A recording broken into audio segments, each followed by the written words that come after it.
Hold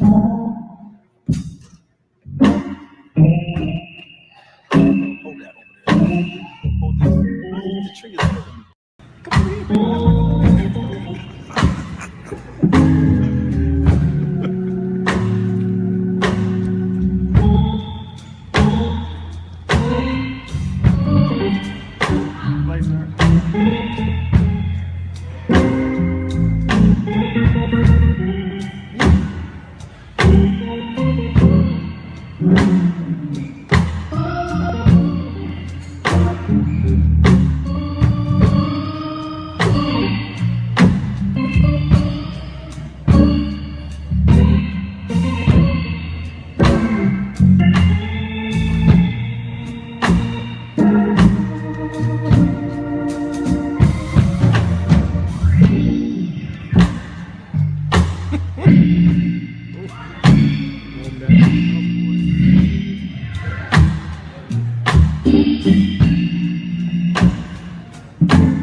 That pedal. Come on, man.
Hey everyone, this is your servant, Pastor Paul Graham. I am up, I'm alive, and I'm well, and I am excited about tonight.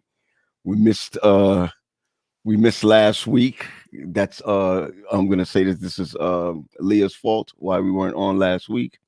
And even though it's really not her fault, I just needed someone to blame. And so just want to say happy Monday to everyone. Happy Monday to everyone. I'm excited about tonight.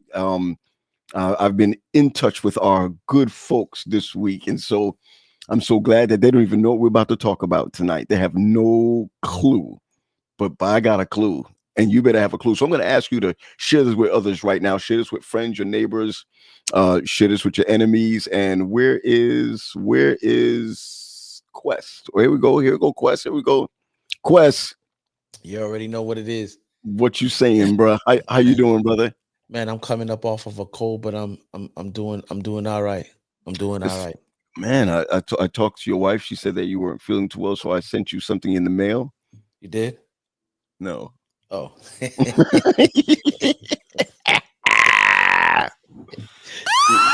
Yes, Yeah. yes, yes, Yeah, man. yes, man.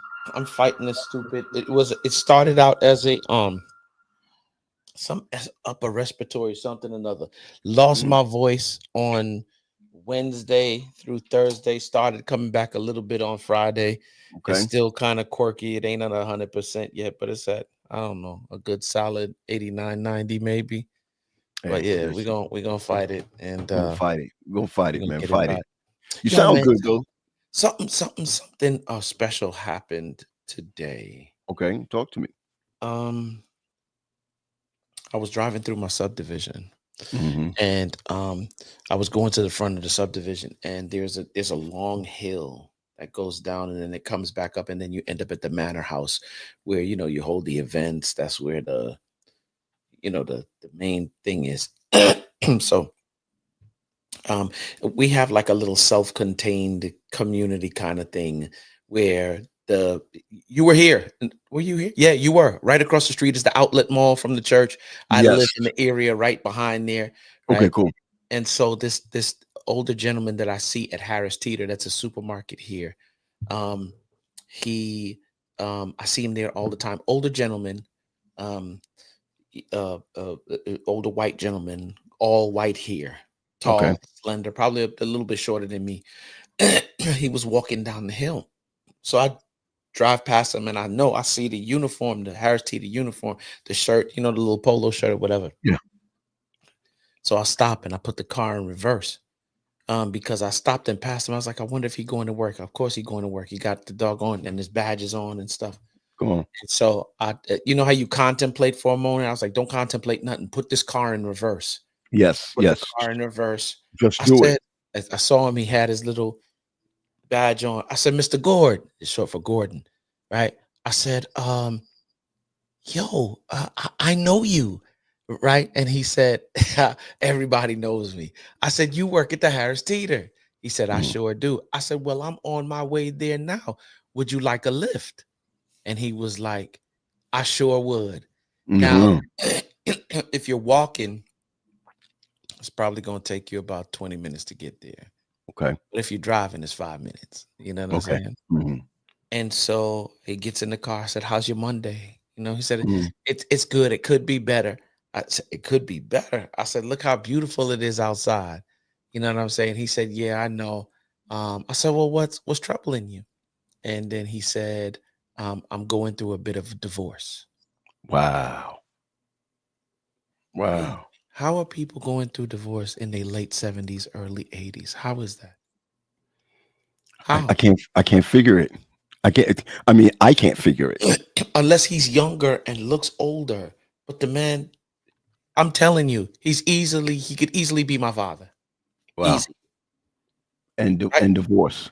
And divorce. He says she's accusing me of having an affair. He said, I haven't touched another woman in 20 something years. Mm. I said, okay, cool. I said, I'm sorry to hear that. He says, she accuses me of hiding money. I'm not hiding any money. She's hiding money though. And she's going out dancing with other men. I guess she's preparing for her next husband.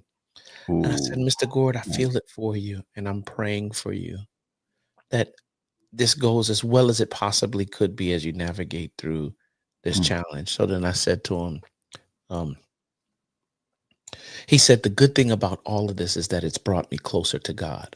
Oh. I said, Oh. what? He said, yeah.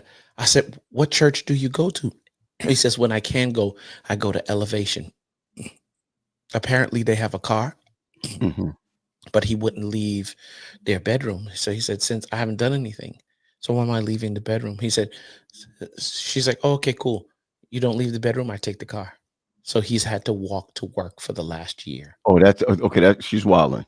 Yeah, she's wilding. I'm She's sorry. wilding. Based on what he's saying. Sorry. Based Based on on what what he's he's saying. saying. Yeah, Right. based on what he's Sorry. saying. Because, I don't know, but he doesn't seem, I could be wrong. He doesn't seem like the type of person that would, you know what I'm saying? Hmm. Um, Hmm. but I thought it was such a blessing to meet the man first and foremost. Sure. And then when I went shopping, I bumped into him in the aisle. He was like, I went to drop him off at the front door. He says, no, go ahead and park. I'm early. And Hmm. so he said, if it's my punishment, I'll walk from the parking lot to the door. Dying laughing. Wow. Wow. Wow. Yo, But what listen, I man. did was I gave him Mm. my number, P. And I Yeah. said, Mr. Gore, Mr. G, whenever you are if the weather is inclement and if I'm at home and you call me, Yeah. because he lives right around the corner from where I live, call me Mhm. and I'll take you to work. I got you. I got you. I got you. I'm let me I'm bring on tripping. Leah. I hear you. Leah, I know you heard that just now. I know you heard that just now, but that's why I just said based on what he told you, based on what he told you, because I know that you're already thinking. Can you be up there in age and thinking about divorce? I'm just saying, like, Well, I I mean, go, there's people as I out talk about it right now, I legit want to cry. Wow. Leah, go there. ahead. What you're saying, girl? No, I was just going to say there can be a lot of different factors, right? It may not be just as cut and dry as, okay, he presents as a certain age. His wife may be significantly younger, right? There could have Mm. been situations that transpired in the past that she has been unable to let go of. And there is the constant repeat, the constant rumination, right, of betrayal that may have these, situations occur. So it Mm. can Mm. be a variation of things that, may be going on within that particular household that will finally bring an individual to a point where they may no longer want to contend with it. It could be not even cheating, right? It could simply be that maybe the parts don't work anymore and there's a need. Come on, Amina. Come up, Amina. Here we Yeah, go. The parts don't work anymore. I mean, like the parts don't work anymore. like erectile dysfunction, right? So there's a lot of, again, Wait a different. second, Amina. I did not say any. I did not have a conversation with Leah. I did not have a conversation with her tonight. I'm gonna tell y'all right now. Tonight, straight up, I was coming with the mindset of menopause and erectile dysfunction. Because it's And real. I mean, I'm gonna say this right. Is it fair that a woman? I'm just saying that a woman would put away her husband because of this. Mm-mm. No. Okay. In sickness and in health, right, is what the vow is to be. Yeah. Yeah. Yeah. But that Man. doesn't mean that people won't do it, right? That part. Because there's a measure of selfishness, right? We all possess a measure of selfishness. Okay. It's just kind of knowing when we're being selfish. Do we want to honor that? And I'll tell you when I'm sitting there talking to that dude today, I promise you, I was like, man, I was happy to meet the dude and happy to be able to, what I'm saying, be a blessing in terms of, just giving him a ride. He, to work. Right. He had a nice little But but just question. Let me tell you what's on my mind. Yeah. If I'm 75, I'm just saying this is me. If I'm 75 and I've been with my wife, it would be now. If by the time 75, it'd probably been in there 40 years. right? Mhm. I don't know what I don't know what I'm getting a divorce for, unless it's my freedom to be free to do whatever I want to do, or because my relationship with her is bringing me to hell. You know what I mean? I mean, I don't know, because my mindset is I'm doing like 24 years coming up. And I'm like, man, I ain't trying to waste 24 years. Don't I'm know. not trying to waste 24 years. So could imagine 20 more on that. Would I get a divorce? And I'm saying no now, right? I'm saying no now. But what could someone be going through to that degree at 70 something years old when they're saying, yo, I'm done? Bro. That's just my thought. You know. Go ahead, sis. So there are some statistics that are quite shocking to me, at least, that are out there when it comes to the divorce rate for adults who are over 50. And they've doubled since the 90s. Mm. There's actually a terminology for it called gray divorce. Gray divorce. Gray divorce. So, I mean, I don't know if this is where we want to go tonight. Just go. Okay. What's gray divorce? But let that sink in, right? The fact that there's even research on it with percentages behind it, the fact that there is a title of it, like this, we are just catching up. Wow. But then we need to look at the simple fact of, and it was funny because I was teaching in one of my DV classes today, and there was a young man. He's 26 years of age, multiple children within his current relationship, and he's going through hell on wheels, right, within this relationship. And so we were kind of talking a little off script on how long are you willing to just go through this hell that is already here right now? Man. A baby. So you looking at least, and we talking on the minimum, y'all know that at least 18 years at minimum. You willing to sit in that? Right? And so then we began to talk about like the real of it.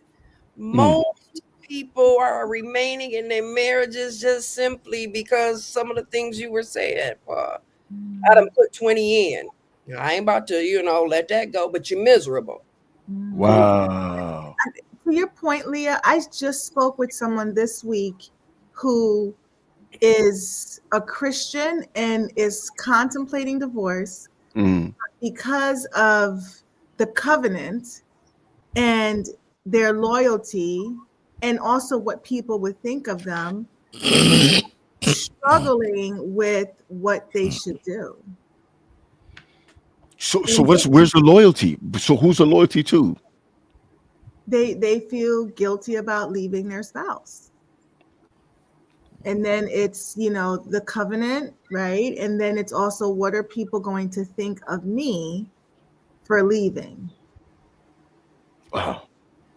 I don't know. But so I looked up what gray divorce is. Can I just read what I found? Yeah.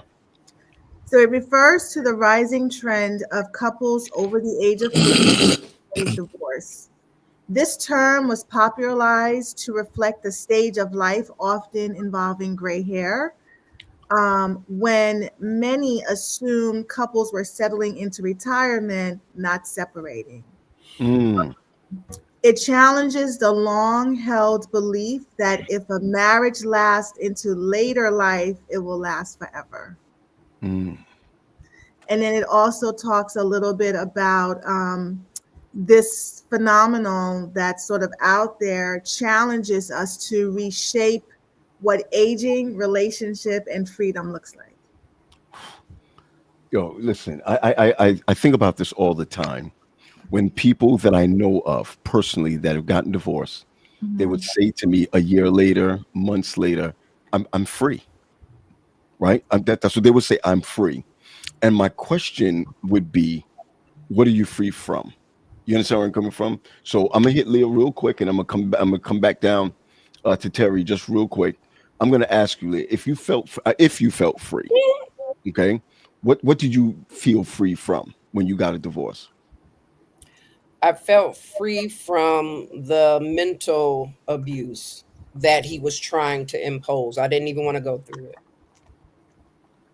Wow. Yeah. My mind is not worth a marriage. You know how they used to say, you know, this is your brain on drugs? Drugs, right. This is my brain on a bad, no, not me. Wow.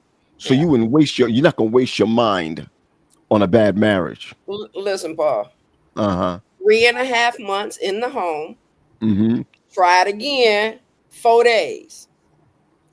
I don't play with my health and my mental well-being and my children. I don't believe in negotiating and sacrificing, right, their outcomes just simply because of a title of marriage. That's just where I'm at. Now, did I struggle with how God seen it? Of course I did, right? And I had to go through a whole lot of study, a whole lot of prayer and silence so that the Holy Spirit could reveal to me that what I was doing was okay. So that was more painful than me leaving, right, the foolishness that I found myself wrapped up in. Man, freedom, Terry. If you have that mindset that, hey, listen, I feel free, right?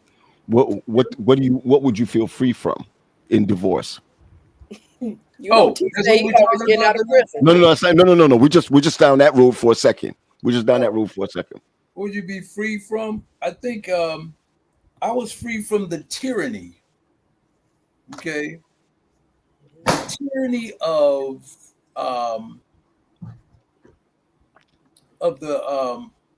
the attempted gaslighting. You see what I'm saying? Man. Of the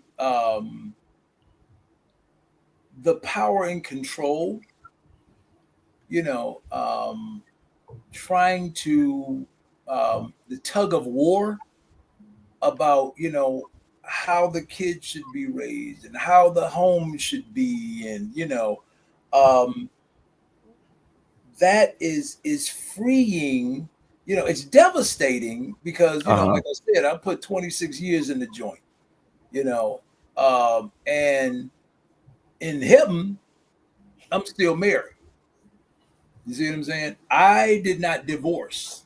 She did. Okay. So you can be a little theological there, bro. She causing me to commit adultery. No, stop it. Because this is what you do. You wait it out. That's what the Bible says. Somebody is gonna fall, so you just gotta stick with your God till they fall first. And so, you know, my God, I stayed. Okay. Even through discomfort and the whole nine, I stayed because I didn't want my kids to experience what I had growing up. And so what you find is a lot of times you acquiesce and back down and do whatever, that you don't even you're not even yourself anymore. You know what I'm saying? You're not even yourself anymore. So people can, I mean, honestly. Where you go? So until he comes back. Right. Terry, you said something spot on, right?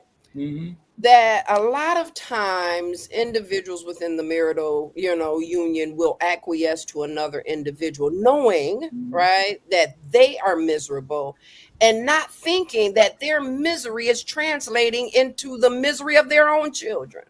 Man, a lot of times you will hear them say, I'm doing it for the kids. Yeah, I'm staying because we got these kids. Right. You know, you find out this is a weird thing, like kids go off to college and they come home and like, did you hear mom and dad are getting a divorce? And the kids are so upset because they didn't know. And it was like, your dad and I have talked about this for a while. You know, we just wanted to get you guys situated, and then boom. And so this is what I remember what my ex said to me.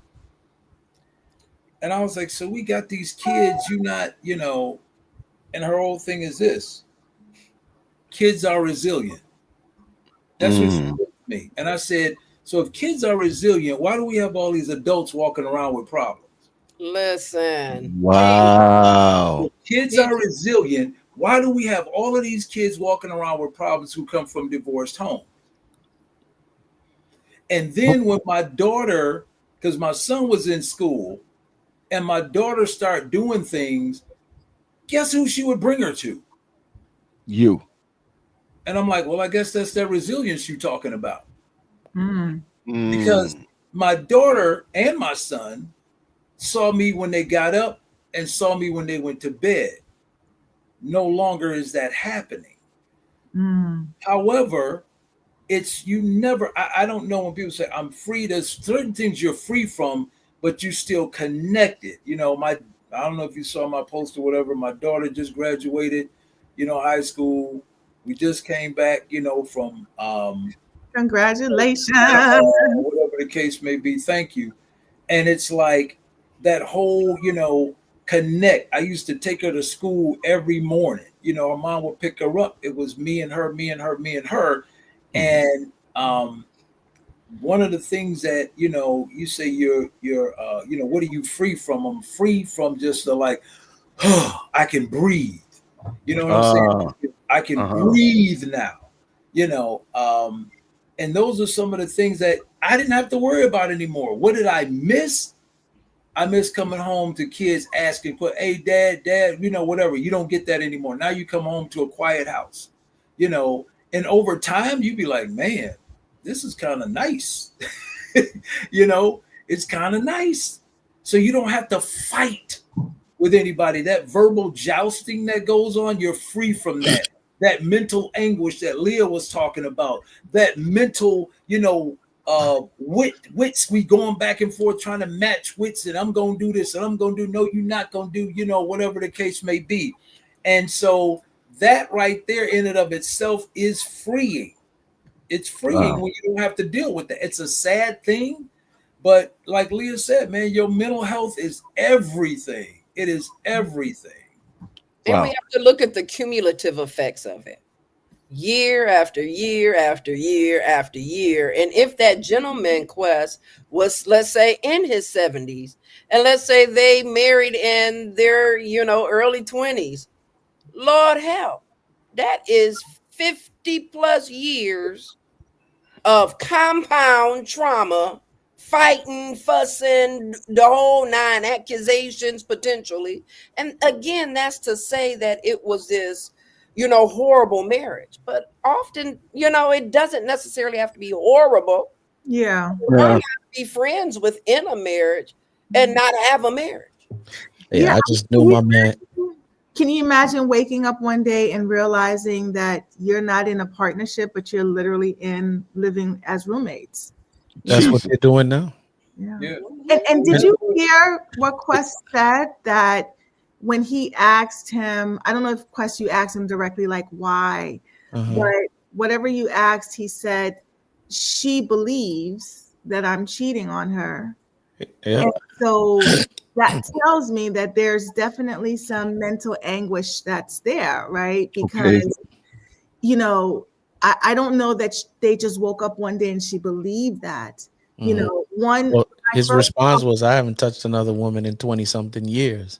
But so I don't know. Ask them how long they were married? Yeah, no, I didn't. I mean, it was 5 minutes from where we were to where we were going.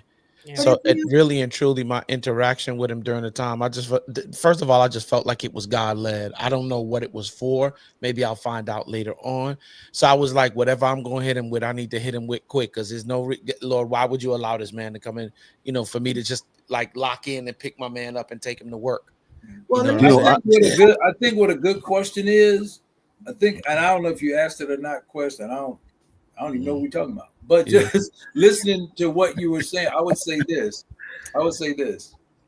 What's making her think you're cheating? That's my thing. You see what I'm saying? Not why, but, because why do she think you're cheating sets up a defense? What gets you a story? But making her think you're is cheating this on her. or could be considered a perspective as well? Because he did say, like, she's going dancing with other fellas and all kinds of stuff, and he said, I guess she's setting up for her next husband.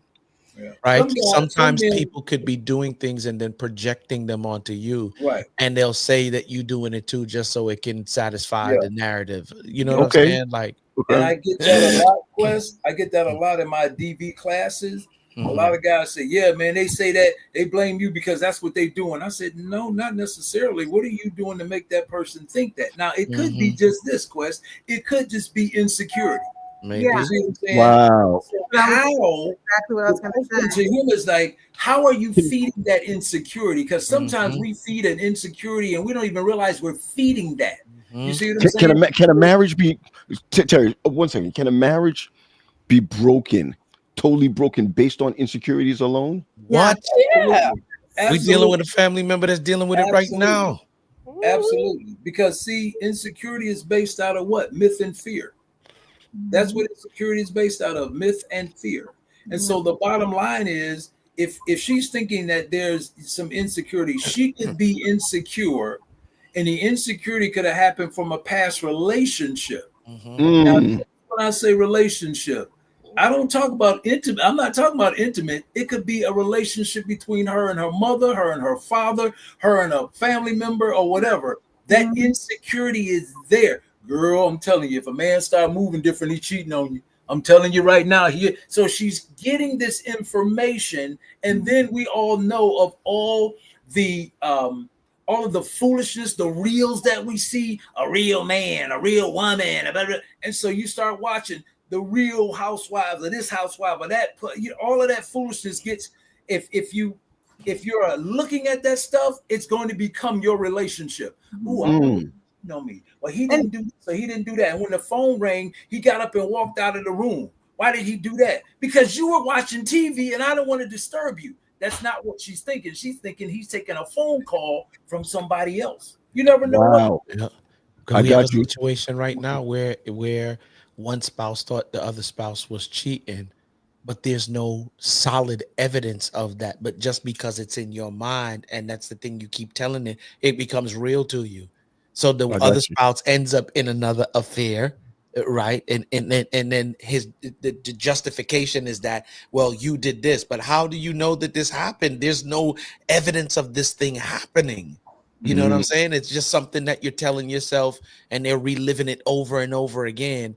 And yeah, it all because of insecurities. but Got the you. Here's the thing other thing too. Here's Amina, the thing too. what, that Quest. what, Let me what, say what's this up? real quick. Let me say this real quick. If there is a belief, you say, Mhm. she believes I'm cheating. Well, if there's a belief, that means you got to have what? Proof. There's got to be proof. Well, I don't believe in, do you believe in aliens? No, I don't. Well, why not? Well, I've never seen one. That's it. I hear a lot of stuff, but I don't, and I'm not talking about me personally. I'm just saying, do you believe in so and so? I've never seen one, so I have no proof. When I see proof, then I can believe in it. Belief requires proof. Is I there got you. proof of what's going on? Armina, go ahead, please. I want to hear your heart. I'm old. I forgot what I was going to say. Well, You must read me. we're stuck on we're stuck on insecurities. Well, I mean, I will say this. This is not what I was going to say, but I thought of this earlier. Is that oh, I remember what I was going to say now. It has to. I think it has to do with maybe somewhere close to the bottom of all of this are these unmet expectations, and at some point the contract changes and we don't renegotiate the terms of the contract. Yeah. As we get older, as we move differently in life, we discover different things, maybe what we enjoyed doing and what we loved and who we loved, I don't know, 20 years ago has changed. And we never came back to the table to really talk through that. And the other thing that I was going to mention is that, our first teachers are the people we grow up with, right? Our communities, our parents, the persons that raise us. And that's really where we learn love. And so even if we learn it and say, yeah, I don't want that, we have still experienced it, and it somehow doesn't just go away. It sort of gets embedded somewhere down in the back of our brain. Mm-hmm. And things that are embedded in the back of our brain at some point in life makes its way up to the front. And so, again, we're just so speculating on Mr. G and his wife, but a lot of things that in that 5-minute conversation brought up a bunch of things that I thought of, which, to Terry's point, the insecurity was spot on. And to make herself probably feel good about it, she's doing things to avoid having some deeper conversations that need to happen. Mm-hmm. So the conversations are not happening. Yes, I don't believe so. And so, I'm sorry. And here's the other thing too. Her confirmation bias is gonna make it true. Mm. Mm. Terry, you know you're gonna have to unpack that little phrase. Mm-hmm. Yeah, you're gonna have to break that whole.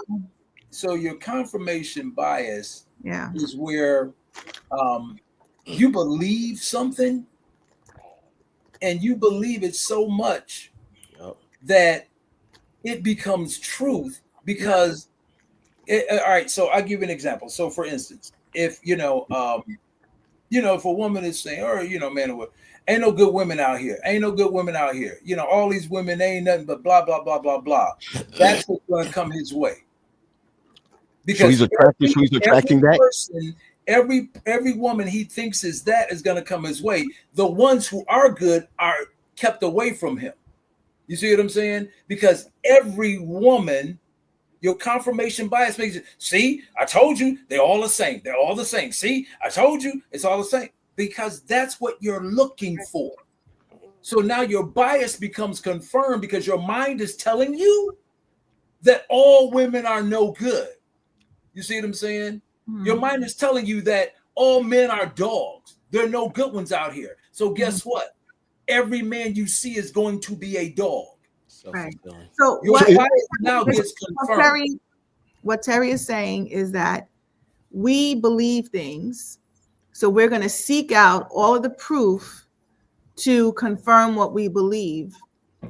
Even though there may be evidence to challenge that, we're not going to use those evidence to challenge it. We're just going to seek all the things that points to what we believe. So that's so dysfunctional. Though, what happens when there's not sufficient evidence to what do you do in that situation? Like you because we're talking about confirmation bias, right? So you want to seek out all the things. What happens when the things that you find are not sufficient enough, or do you make it sufficient just to fit your narrative? But isn't it dysfunctional to think like that? Isn't it dysfunctional to?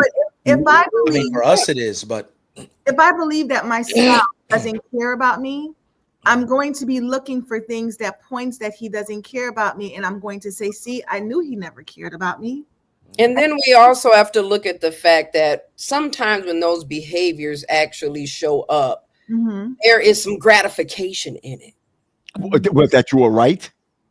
Indeed. Yes. It feels good. It's but what happens when you know that you might be wrong, but you're going to hold on to the narrative because you can't let nobody know that I did all of this jacking up, and that's possible. Or you can hold on to the narrative because you just no longer want this.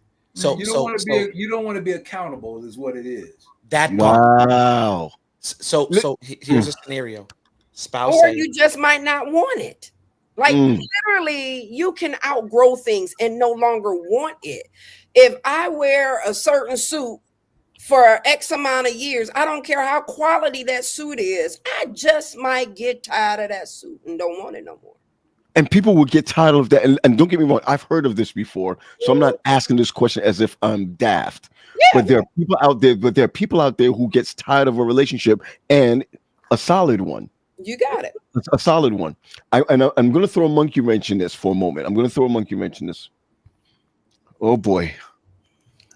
Is it possible on the ladies' part, please, that menopause can play a part of that, or perimenopause can play a part of that? I'm just 1,000%. Oh, my bad. You said women. Okay. I'm like, Terry, when did you go through menopause? I was right there with it. We ain't stupid no more. We pause on the show. We shoot blanks now. Yeah, there are. I'm sorry, but there are Hold on, studies. Terry. Go ahead. Let Terry give his menopausal experience. Yeah. What is I'm trying to save you, Terry. Okay. I don't need saving. You said, come on now, y'all. You know we don't got a lot of time. Let's all right, go ahead. Go ahead. I mean, I'm gonna say this, Amina, and then I'm gonna be done. Okay. It's just like when a woman is Terry ain't gonna let it wait. You ain't gonna let it go. I'm serious. It's just like a woman when she's on her cycle. You see what I'm saying? She goes through changes. She does. And there are a lot of studies that show, I got somebody right now that if I say a name, y'all probably know, okay, that his own wife, who's an MD, said, I was about to ruin my marriage because I was going through menopause. I was going through menopause and everything was just constant arguing and fussing. I almost ruined my family and the whole nine. I believe it. I have proof of it. Remember what I said earlier? To believe it, you got to have proof. But I'll let y'all go ahead. All right.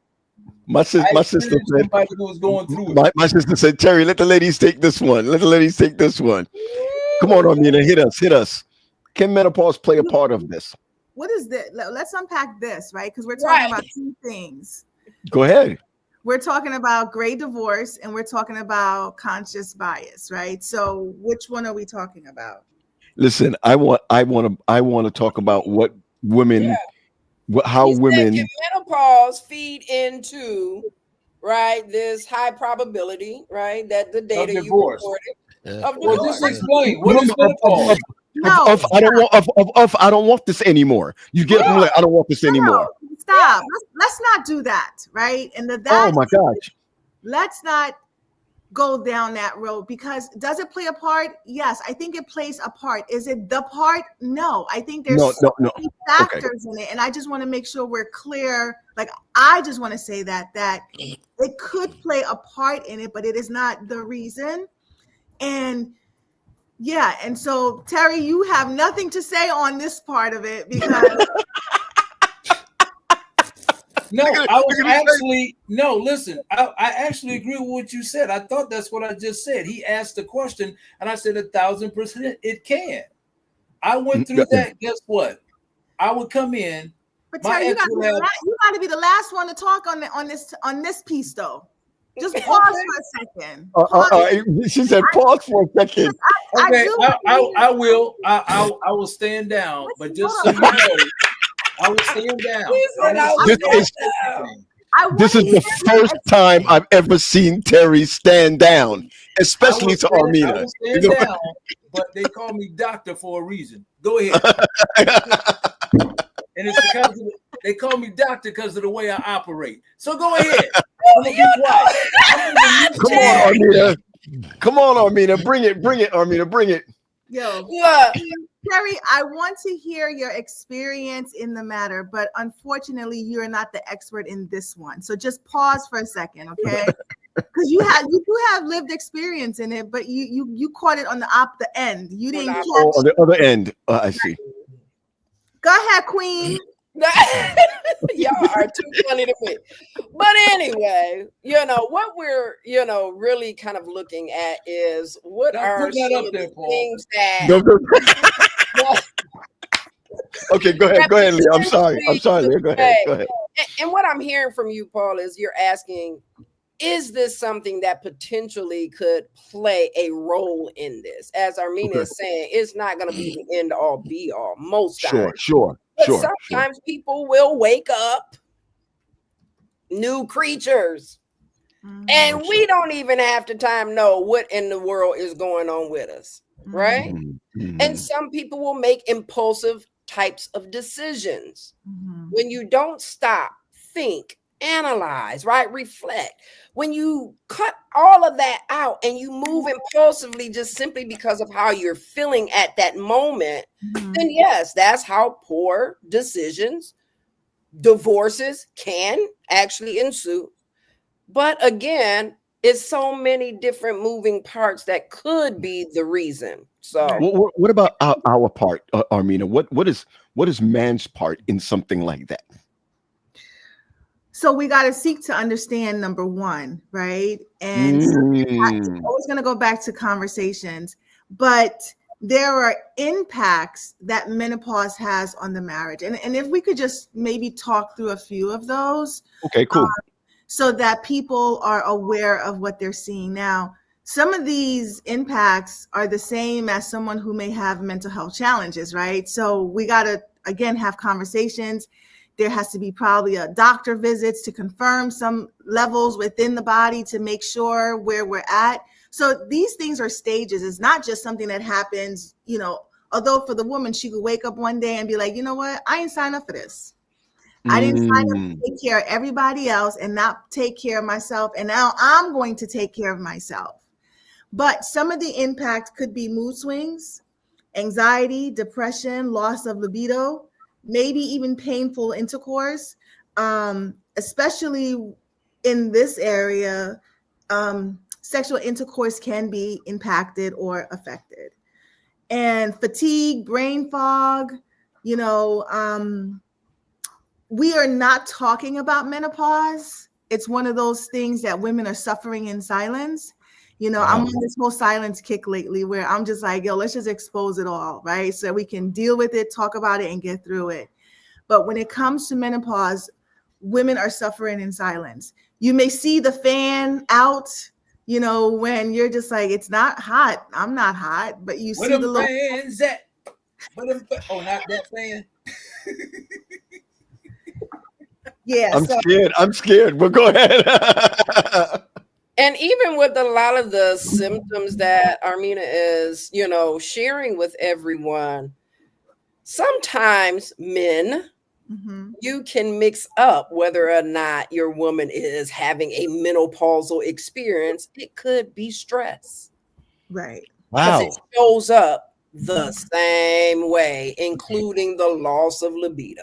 Let me be clear. Let me be clear about this. I think that my father have talked to my brothers and myself about a lot of little things.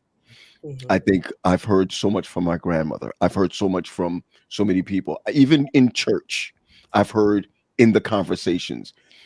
I have never heard a man sit down with another man and say, it's time for you to recognize that when you reach this space, when your wife reached this space, or when your whatever reached, mother or so, when they reach this space, you have to at least understand that she could be going through something in her life. Here's the thing, P. When I was little, I don't even remember. Even as an adult, I don't ever. This is just something that I've in my 40s and in my early 50s now, right? That I've ever heard the word perimenopause. But like I've always known what menopause was. I know that it was something that women went through in terms of changing of hormones, body just changing. But this is some stuff and it's amazing. I've never heard. I'm like, how did you word? But y'all listen, we sometimes don't even have those conversations, and we're women. Yes. What? Like, coming silence. It's generational, right? The relationship between, you, your mother, all of those different things play a factor. And also, it happens at different ages for different women. So it's not like, as soon as you hit 40, it's coming. I mean, the question that me and my small circle of friends are having, y'all still got periods? Like that's the conversation. We're not talking about you're irritable. Right. Or, you seem a little bit more down than, we asking about the blood flow, because that sort of is like the most comfortable thing, because we know that that's one of the signs. Right. I remember growing up and just hearing hot flashes. There was so much talks about hot flashes, but menopause and perimenopause is so much more than the hot flashes. Yeah, it is. Wow. But you asked a question of what men can do. I think men can educate themselves and don't assume anything. They can listen without trying to fix the situation. Oh, stop it. They can try. Well, that's a normal thing, regardless of. You know what I'm saying? That's dismissive, Quest. That's dismissive. Yeah. You know what? No. I just believe, like, for real. One of the things that has allowed me to navigate through menopause is to understand that this is not the only dimension to my relationship. Okay. It has caused me in the menopause season of my marriage to focus on my spiritual connection, my emotional connection, right? Hence one of the reasons why I got to get tightened up in therapy. Why? Because I want to make sure that, like, for real, these moments that I feel like it's been a week, 2 weeks, and we ain't had no, like, what is going on? And if I'm not careful, right? We talked about the effects of, and if I'm just being completely transparent, if I'm not being careful, like, you low key might, like, what happened? I don't do it for you no more. Like, Well, right. it's And not me. I was You know what I'm saying? Like, Yes. and that's the reason why the communication, the mental connection, the emotional connection, the physical connection, and we start having these conversations about what's going on inside her body. But She's also, like, plus for you also think about doing the inner work, right? Mhm. And so this is a perfect example of when we need to really flex doing the inner work, because you're going to start to internalize some of the things that you're feeling, like, wow, is it me? I'm feeling rejected. There's some resentment going on, or maybe confusion. So you got to explore that. And so I was going to mention the very last thing before you gave me the low blow was to do your inner work, which is what you always talk about on this show. Yeah. You're always talking about development. You're always talking about doing the inner work. My dad, again, has never said, and I'm going to be clear, right? My dad has never said to me, my uncles have never said to me that there's a period in time when your wife can reach this space where you're going to have to be more understanding. You're going to have to be more so-and-so. You're saying he didn't? No. I learned about menopause. Can I be shameful? Can I be shameful? Yes, it's Maybe, safe. maybe, Ain't no shame. maybe 5 years ago, maybe during the pandemic. Mhm. Or you understand where I'm coming from? I gotta be honest with you, and more than that, perimenopause, and then I'm finding out that what people are feeling in their 40s, I mean in their 50s, there's some young ladies who are going through this as soon as they hit 40, and so it's see, we were taught, man, that when she starts acting, the B word. This is how we were taught. Okay. Mean and nasty.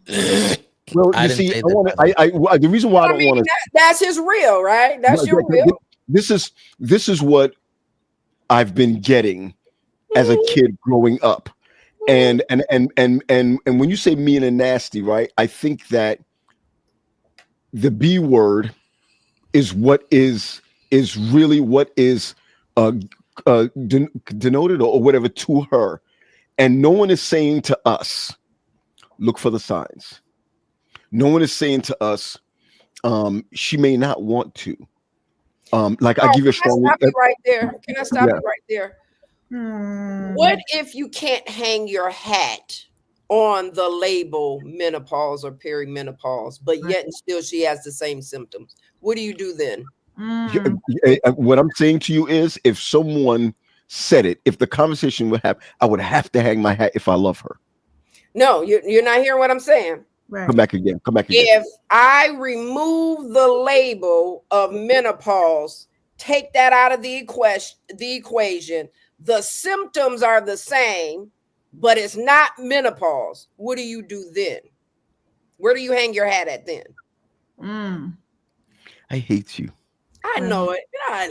But Come on, Leah. if that's the case for me, then we have a conversation, and then we look at what are some solutions to, if we can find any solutions to it, and to find out if she's comfortable with having the conversation and dealing with what needs to be dealt with. Is first and foremost, because it don't make no sense to press it if she ain't comfortable. What you gonna do? You know, when I listen to you guys, right?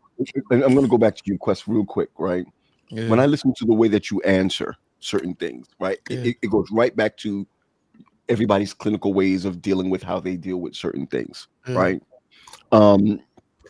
There's a group on Facebook called perimenopause perimenopause that many women are joining and so on. So I would love to take a peep at it, honestly, right? I would love to take a peep at it. I think what I'm hearing from Armina is it is really important for you to understand what women go through at that age, or understand women in general. How can you And properly manage what you y'all don't know? it's true. That's what I'm saying. I think y'all still missing it. No. It helps you to have something you can hold on to, right? Because the unknown makes relationships unstable. Mm-hmm. Right? Okay. Leah, can I could be 50 years old and still technically have my cycle. But because there's so much stress in my life, my cycle might stop. Now what? So, Leah, are you asking to remove the label and really deal with the reality of how your woman is showing up? Because what I'm hearing is this is perimenopause. This is menopause. So now it's tangible. I can hold on to it. Sense that's of the excuse, the reason. There we go. But what if that's removed? How do you manage in that space if life is just stressing your woman out? If you just stressing your woman out? If the children are just stressing the woman out? How do you manage? Look, they done got rid of all the men, Mina.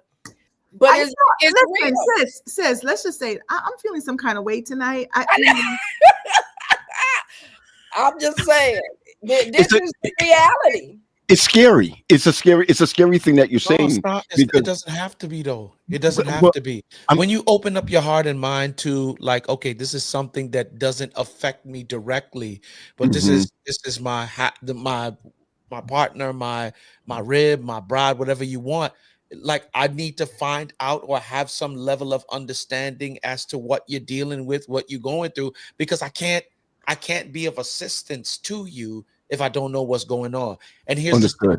Okay, here's the thing that might be rattling. I see where you're saying it might be scary, because sometimes she don't even know what's going on. That's so how can I expect her to know what's going on? That's what I'm saying. But the ability to just understand that you're my half and I got to stand in this with you, just like standing here. I'm whatever you need, I'm here. You know what I'm saying? Sometimes you might just have to do just that. Just stand in it. You know what? I think, as you know, we're saying all of this. This is not something for men to be afraid of. Okay. The challenge I'm going to ask my brothers to do is to just lean in. If you lean in, you'll be so surprised at what you might even learn and what may be revealed about you, not just your spouse. And so let us stop trying to hold on to what was and start, being present in what is. I don't think that this is. I think this is twofold, right? Because we're talking about what we do if we lean in. I think there's a lot to be learned by both of us. I think because my mind always goes to the place like, God, why would you allow this to happen? Because the usual suspect in this, right, is that, yeah, my wife going through this thing, that mean I ain't gonna get no loving. You know what I'm saying? Like, that's what the usual conversation around menopause is.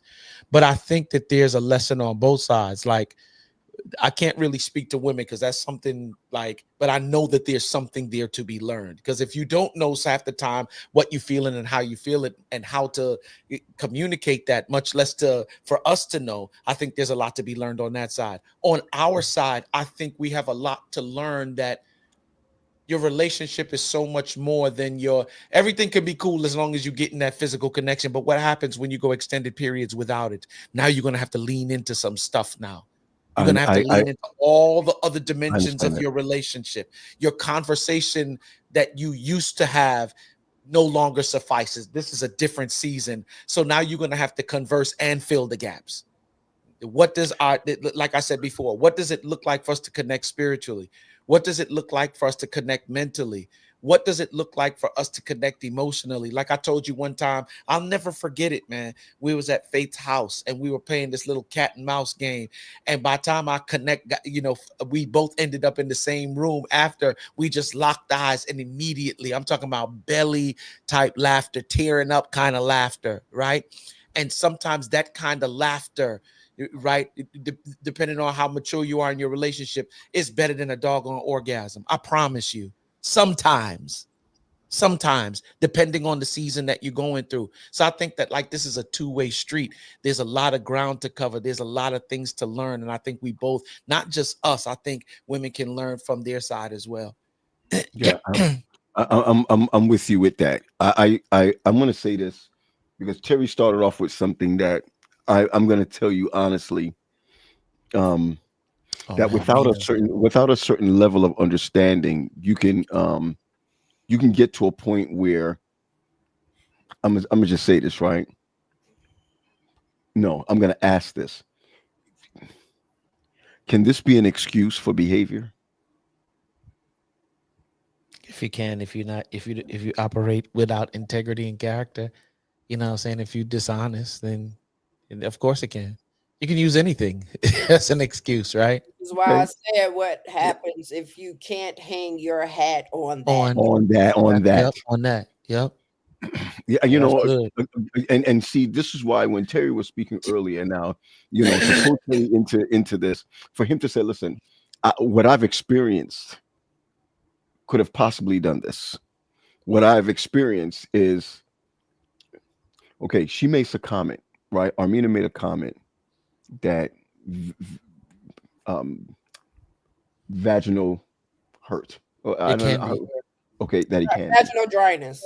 Vaginal dryness. You know, I think that is important, right? That someone is able to say, a wife is able to say, honey, this is what I'm experiencing. Instead of, we're not doing this. Oh, you understand where I'm coming from? Yeah. I think. What if the man jumps into fix it mode as we were hearing this evening? Yep. So this is what we're learning. Come with all types of solutions. Let's get the KY. Let's try this. Let's do that. And it is still hurting her. And you're putting her through all sorts of anguish just because she loves you. Right. Yep. And I think that's where we are learning in this space that that's what leading in is all about. Because if you don't learn, then you're going to end up building up resentment. Yeah, you for will. Something you shouldn't be building and resentment going outside. For. And on going outside. On both ends, right? Because I don't want another brother. I really don't want another brother to understand what my wife is going through, and I'm not. I'm not even talking about having sex with her. I'm not even talking about being physical with her. I'm just talking about exactly. Because we may not be having sex, but somebody else may be taking her to lunch. Somebody else. Terry, you all right? Because you have your perfect teeth showing. Your perfect. Real quick. Help me, Leah. Help me. Go ahead. No, help me, because you were saying it a while while ago. Like if you can't hang your hat on it, and I agree with you, and I hear, but flesh it out for me.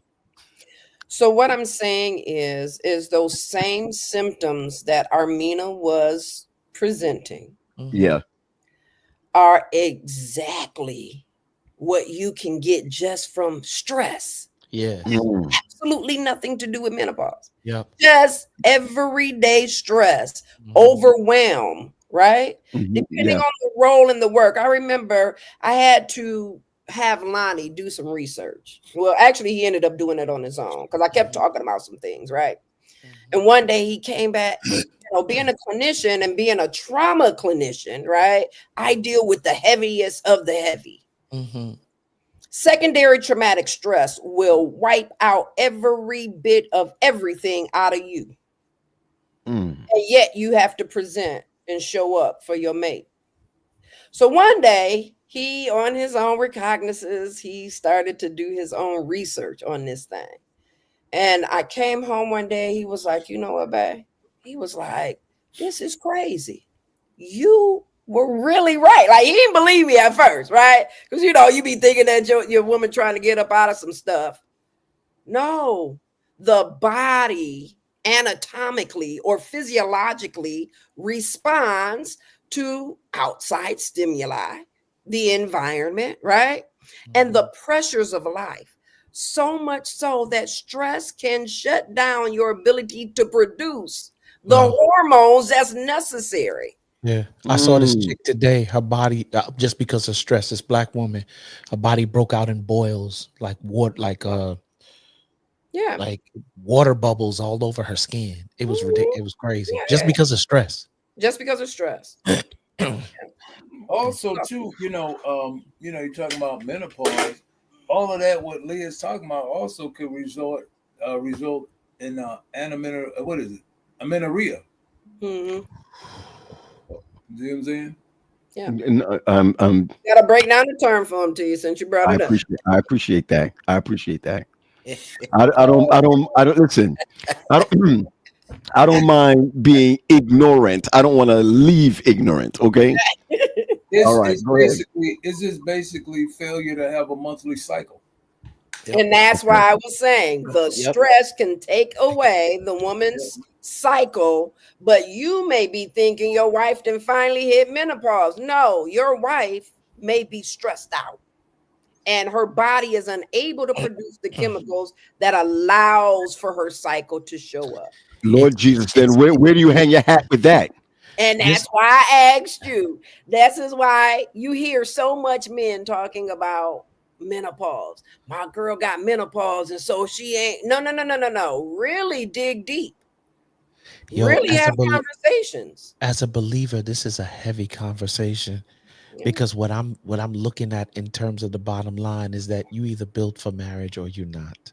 Come on, or can't you not be built for marriage, but build in marriage?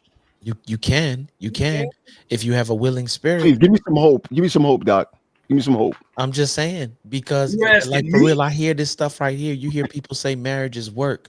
This is the part of the stuff that they talk, because we don't have these conversations a whole lot. And this is why this is especially dope, because now when I'm thinking about it, like, yo, imagine being married and you're not a developed individual to be able to properly process that word again. and challenge, right? We said it before, P. You look at menopause and have resentment for it, resentment for her, because you like, this is a joke. You don't got nothing. You just don't want to. Is it somebody else or whatever? And if you're not having the conversations, perception is reality. And so you're not being who you need to be in the relationship, and you go look for something else where you damage this relationship, depending on who the individual is. As far as my wife is already telling me, if it's one thing that I can't do infidelity. That's her one. I could do a lot of stuff. I told Monty the same thing. I could do a lot of stuff. That's one I cannot do. Oh yeah. You know what I'm saying? So, like, for real, when I start just like diving, just thinking about the thing, I'm just like, yo, you either built for this thing or you're not. Or you committed to building. You know what I'm saying? And you may have some individuals that are tolerant and, more tolerant than others. I wouldn't say play Russian roulette and get to limit testing how tolerant your spouse is. And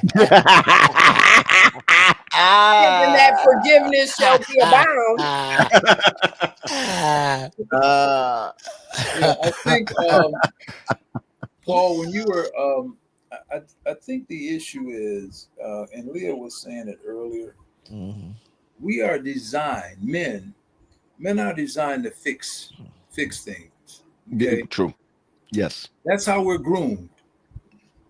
Hey, you're the provider. You got to make sure everything is right. Fix it. As soon as dad walked through the door, what's going on? All right, let me go ahead and now to fix it. And a lot of times, women don't want us to fix it. They want us to just listen. They want us to just listen. Just listen to me. I gotta learn that, Terry. I don't need you to fix it. I need you to hear what I'm saying. Then a lot of times we start fixing something. It's like, that's not what I wanted. Imagine, okay, get this picture in your head. So, Leah comes home and she's, upset about something that happened at work. Okay. And so she's like, she tells Lonnie about it. And she's like, I'm going to take a shower. Now, because Lonnie knows Leah's boss, because they've been to certain, what do you call Functions. it? Functions or whatnot. The boss calls. Okay. Now Leah could be complaining about somebody at work, okay, who got a position over her, and then it's like she has to train this individual when Leah thought she was going to get it. So Lonnie gets on the phone. Oh, she's taking a shower, but I can have her call you when she get. Okay, yeah, tell her. Hey, so listen, Celeste, I wanted to tell you something. Leah came home and talked about that position, and she said she didn't get it, and blah blah blah. And the boss didn't know how Leah was feeling about it. And Lonnie felt that he was fixing it for his wife. Hey, Celeste called you. Oh, what did she want? She said she would just call her back when you got out of the shower. And by the way, I told her you was unhappy about that position. Leah loses her mind. I didn't need you to fix that, man. I was coming home telling you about it. It wasn't supposed to go anywhere. So now she got to go back and fix some stuff. Her boss knows how she feels about something, and now she got to go back into work because I don't need you to fix it. I just need you to be that safe space for me, be that ear, be that pillow that I can dive into and just talk about. I'll figure this out. You know what I'm saying? And I always approach things this way. So if that situation was to happen with me, okay, so what did you do? What are you gonna do? What's the plan? I don't know. I was thinking about, just going in there and going ballistic on feet. Okay, that's an option. Probably not a good one. What else can you do? And you help them problem solve by just asking them, and before you know it, they've already solved the problem themselves without you trying to fix it. Just help them. Okay, what are you planning? Oh, that sounds like a good one. Maybe you should try that. I think I will. Bam, that's it. Just listen. Or maybe we just needed to decompress, right? We just need to get it out. And so for men, a lot of times it's difficult for you to sit with the discomfort. It is. I used to just call it solve or soundboard. Which one you want? Huh? In the beginning, like there was a sound to it. Like if I was paying attention to her enough, it was a sound. Like you could tell the difference when she wanted to just share with you and when she wanted it to solve. And a lot more of the time, I used to call it solve or soundboard. You know what I'm saying? And then I a lot of the time, I would say 90-something% of the time, it's just soundboard. Hey, sound I used to call it solve or soundboard. And I love that because it shows that you were in tune, right? That emotional intelligence. You were attuned to what your wife needed, right? But here's one. I'm sorry, Leah. Go ahead. No, go ahead. Here's one too. What? 4 H's, 5 H's. You got a problem? Go home. Okay, so do you want to be heard? That part. Do you want to be held? Do you want to be heard, held, or do you want to be humped? Which one is it? Do you want to be heard, held, humped? Alex humped for 2000. Yeah, and that's the one you The answer is a daily double. Let's make it a true daily double. That's the one on constant repeat. I'll take hump for 600, Alex. So my question is, because it was supposed to be menopause and ED, because we ain't got to y'all yet. Y'all Mercy, my Jesus, my Lord. So, are we ready to flip the script on y'all? Or are we definitely can. We got 15 minutes, but we can. Go ahead. I don't know if we want to rush through it. I don't think it's fair. No, we got to rush through it. Part to it and come back. But somebody made a comment on it. Somebody made a comment on it earlier. I can find it too. Erectile dysfunction in men is real. Speak about it. Leave us women alone. Listen, Anna, my girl. Somebody said held and humped. I'm with Nisha. Look, but what if the humper can't hump? Hey, if the humper can't hump, then we going to then get what a surgery. happens to the woman when she needs that?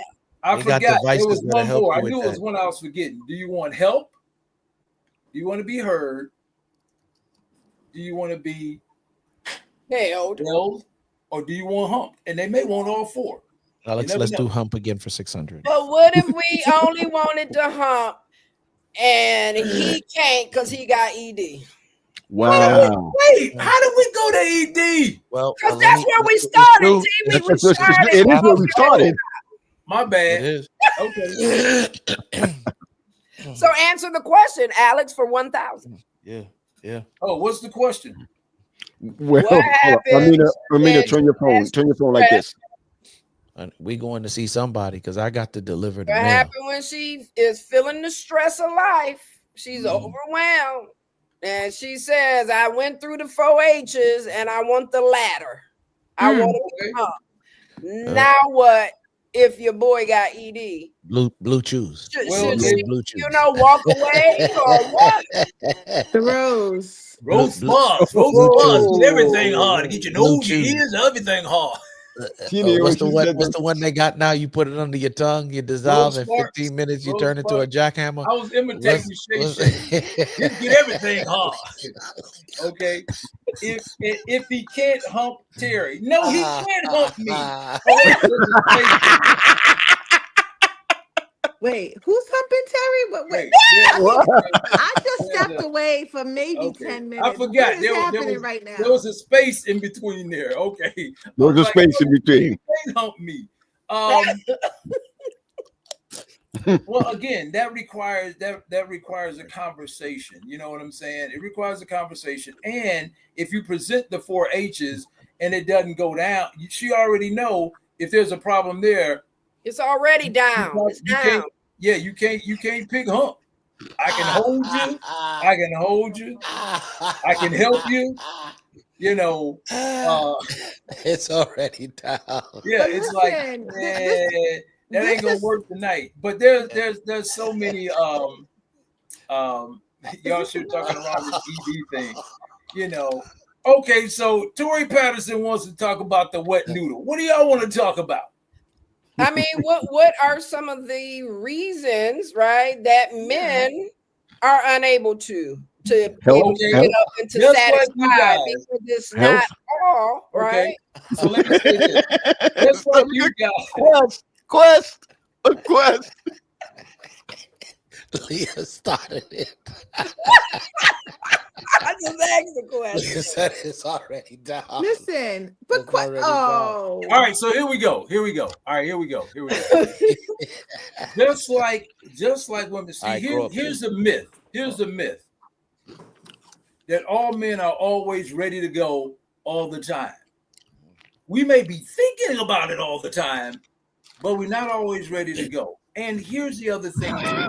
It might not be ED. Might not be ED. It may be what? Like Leah mentioned before. It could be stress. Is there ever a time where you didn't want it or you couldn't get it up because you was just like, man, they talking about evicting us out of this house tomorrow. They talking about coming to get this car. They talking about I got these kids. I can't get them in school. Whatever the case may be. I done lost my job. There are a whole lot of reasons where, you know, because dudes ain't 16 and 18 no more. You know what I'm saying? And the thing about it is when you were, man, it don't matter what was going on. That soldier was like, everybody done been in Pathfinder before. It don't matter. But when you get older and you got to stand it straight up.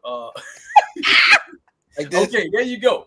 That's if you're laying on your back. But the deal that's is why this. I held it like this. Okay, right. And so the deal is if you're standing up, it's like that. That's it. That's it. You see, I'm waiting for Armina. You know what, I'm waiting for Armina to step in and say, guys. Armina got to take a back seat on this one. Because first of all, Dr. Parks, you don't see me jumping in. I'm just good job. I'm leaning in, okay? So, because Armina said the road. My husband is getting Armina said the road. Back. Lonnie, you better chill out. But there is sexual, there's sexual mythology out there. You know, people think that, sex requires a performance, that, A man must orchestrate sex. There's all kinds of things that happen. And so when we talk It's too much about pressure. yeah, when we talk about that, it's like there's so many things that may be on a man's mind that he is just like, I can't even get it there tonight. I'm tired, or see me tomorrow, whatever the case may be. That does happen. It does happen to men, and it doesn't have to be related to ED.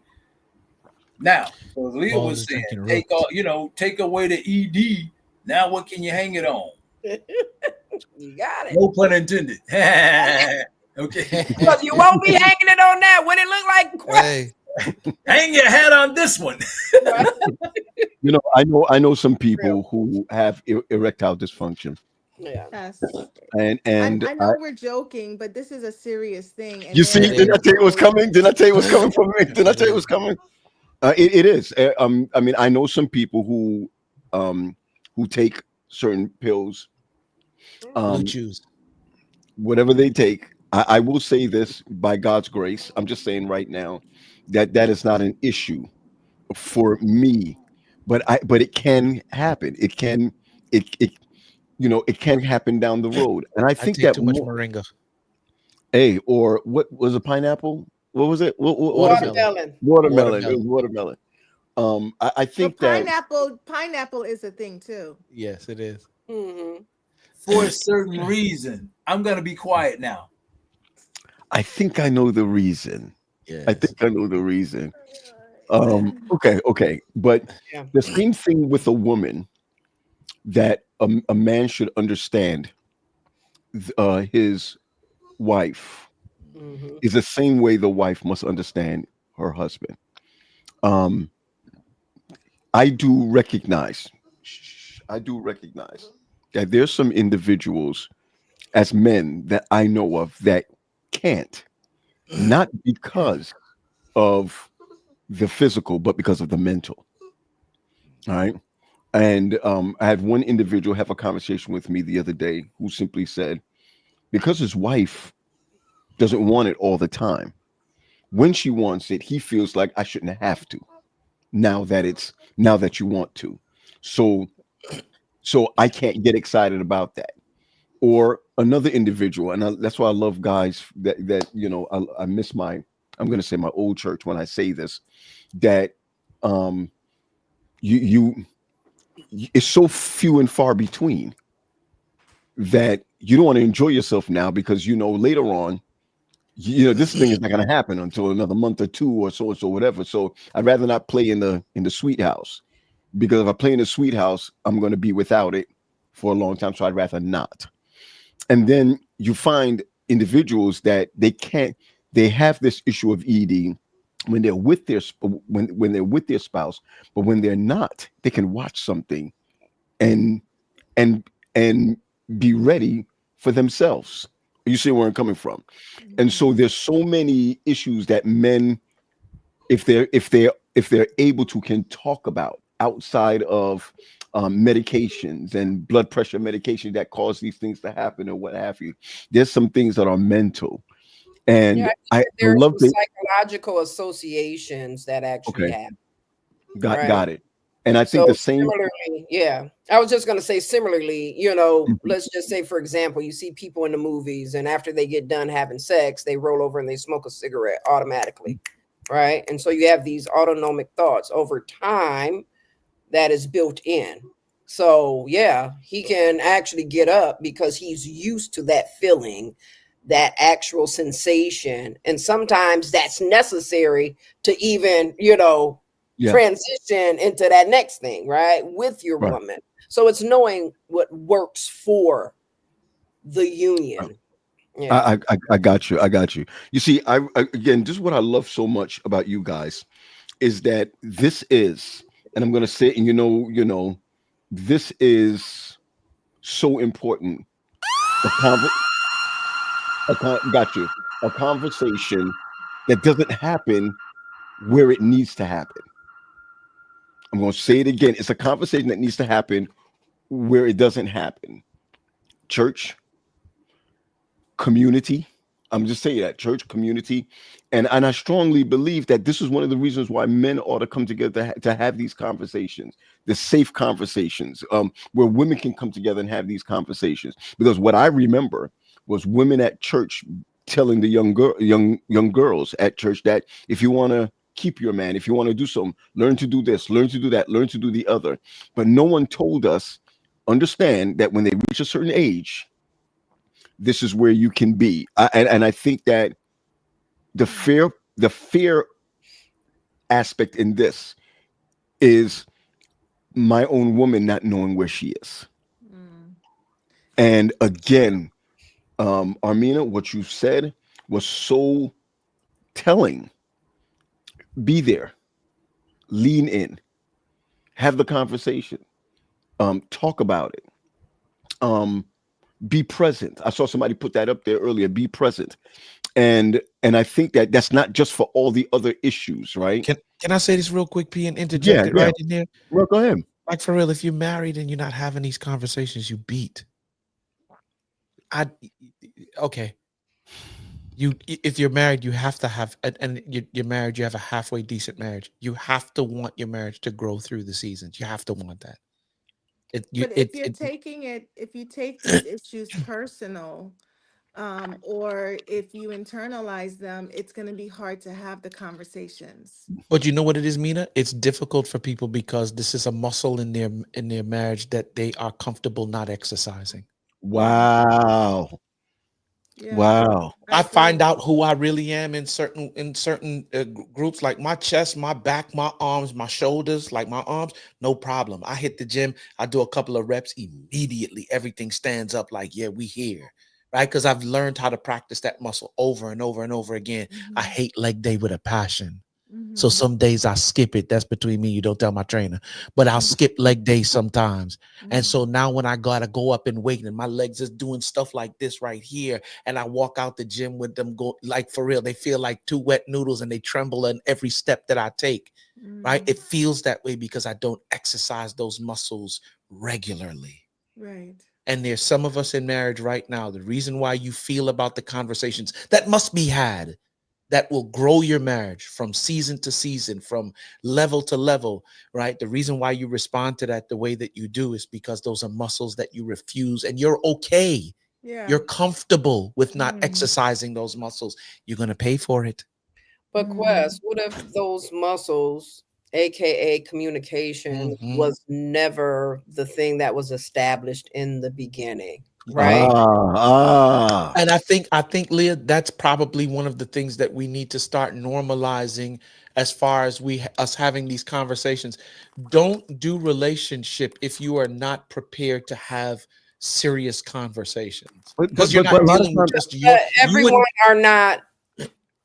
All types of, there's different types of communication, right? Yes. Okay, go ahead. So there's the verbal, right? Then we have the non-verbal communication, right? So there's variations in that. But let's just say that we potentially can exclude some people that want to be married, right? Want to be in right relationship, but they've never learned how to externalize their communication beyond maybe the nonverbal. If I'm an introvert, right? And I'll just say for me, I grew up in a household where my father barely said a few words. He called me or I call home and he said, "Hey, baby, you good?" I said, "I'm straight." He was like, "All right, here go your mama."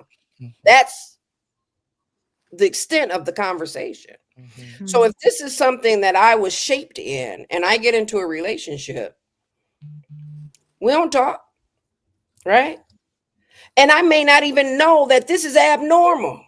It takes time. It takes someone to pour into me or into an individual in any type of relationship to say, "Hey, we need to verbally communicate this, that, and that," right? See, you see that what you're saying right there?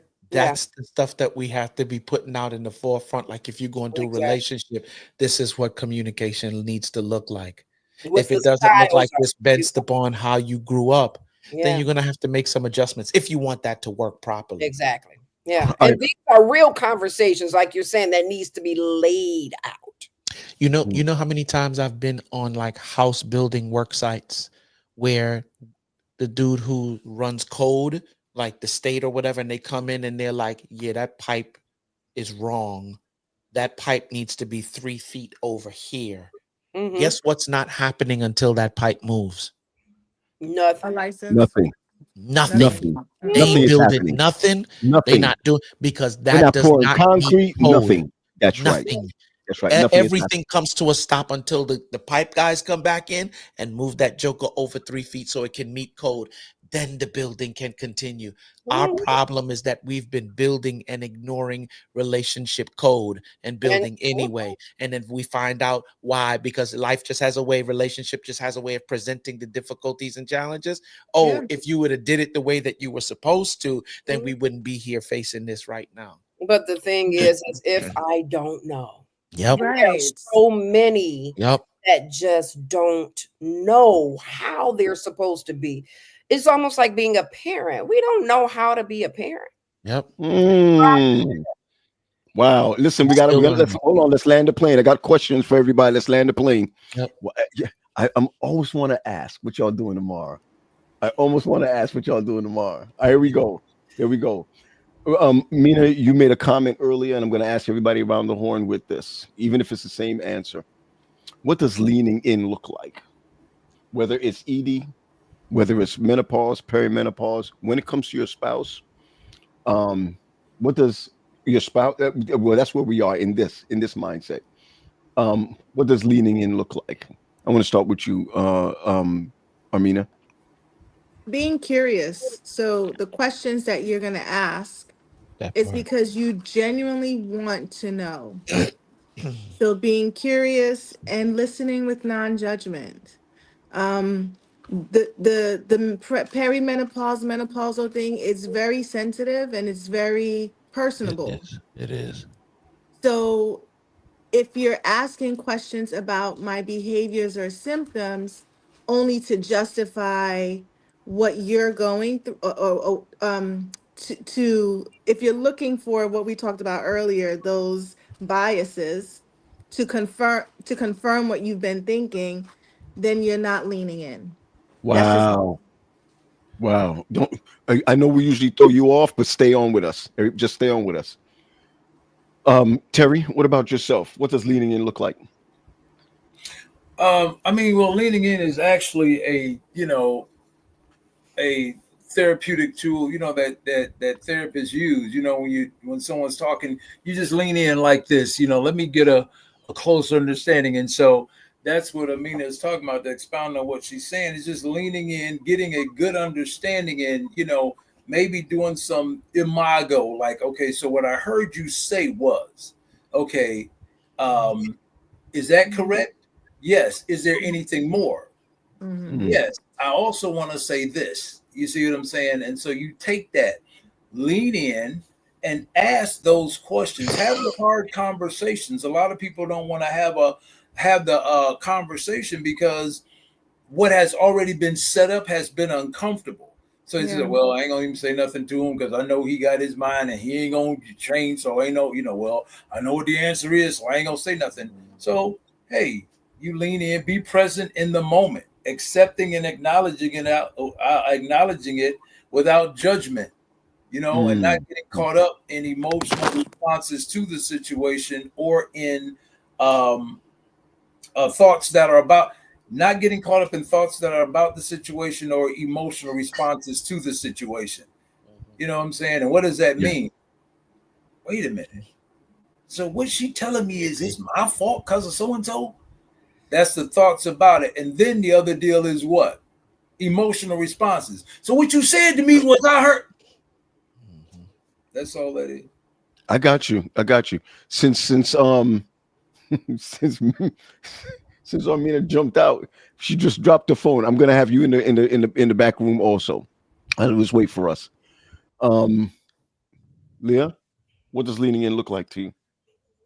Leaning in is exactly what Armina and Terry said. So I would just kind of tack on to the back of that. Don't avoid, right? What we fear we tend to run from. Ooh, my Jesus. So leaning in looks like the opposite of that, and it's fighting for. So don't avoid it. Don't Right? avoid it. Yeah. Sit with it. Sit with the discomfort, as I stated earlier. Right? Allow for understanding, not assumption. Not Allow assumption. for understanding and give credence to them, because you might not get it, but they do. I think. Yeah. I think. But Go ahead. no, I appreciate that. Yeah. Not assumption. Not assumption. Because usually when Paul Graham does that, it's to prove his point instead of finding that common place. Yeah. Not And not even finding a common place, accepting what is for her. Got and it. Leaving it there. And leaving it there. It may not be anything that you desire, agree with, none of that. Accept what she is saying about her. Period. Got it. Got it. Thanks, lady. We'll see you in the green room. Yeah. Listen, man. Emmy, Emmy is late, right? You see how Emmy just got on and she's late? I say it. What did she say here? I don't have menopause yet. But can also relate to this, to the monthly hormonal suffering of a yes. Okay, got you, sis. It's all tied in. Yeah, I think for me, P, there's a part of me that says it's a two-way street, the leaning in, right?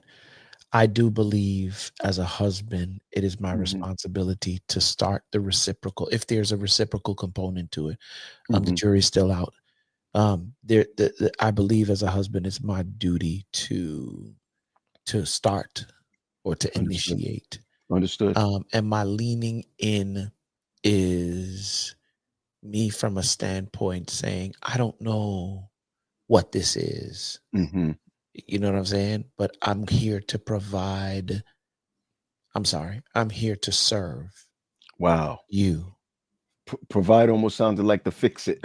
You know what I'm saying? It almost sounded like to fix it, but yes, to serve. Right. Or to say that there's nothing wrong with me, but there's something wrong with you. I'm not even here to say that. I'm here to be educated on what's happening. Now, some things I will know, and I'm still going to lean in and say, where are you in terms of having this conversation or doing this thing? Because you asked what it looks like, right? But basically, yeah, what Daphne's saying, I'm here for you. Yeah, I got you. I'm here for you. And I think that's the thing that we forget about marriage. We're looking so much to be served rather than to serve. There's something that you said earlier that I really wanted to close off on. You said solve. What was that solve or soundboard. Solve a soundboard. Yeah, because I've done it for a while. Even now that I've been off of it, I can still it still has a sound to it. And when I say a sound, it's not the tone in her voice. I can't explain it. I've been listening to her for the last 14 years, truth be told, 16 years. And when she wants me to solve something, it's the very rare sound, right? She wants me to be a soundboard. Like she did what? That's crazy. How do you feel about that though? Soundboard. In essence, she wants you to be. She already knows what she wants to do, but there's an emotional connection that she's trying to create, and I would use this thing to share it with you. Understood. Like I remember one time she came home, P, and told me something that had happened on the job, and I was like, "What you need to do is," and I did it like 2 or 3 times, and she gave me like this look after the 3rd time of disgust, like, yeah, like, please. I already know what I want to do. I got you. Yo, listen, class. It's always a pleasure. You know that, right? It's always a pleasure. For those who have joined us, you can always go back and watch. Please share this with 5 people. Share this with 5 people. I think it's also amazing that as we come down to the end, so many people are popping on, but you can always go back and watch, and just to understand that we don't have all the answers, but what we do want you to do is have the conversations. We really want you to have the conversation. Be blessed, everyone. Be blessed. And we will see you next Monday if we don't show up tomorrow. That's it. That's it. Yeah,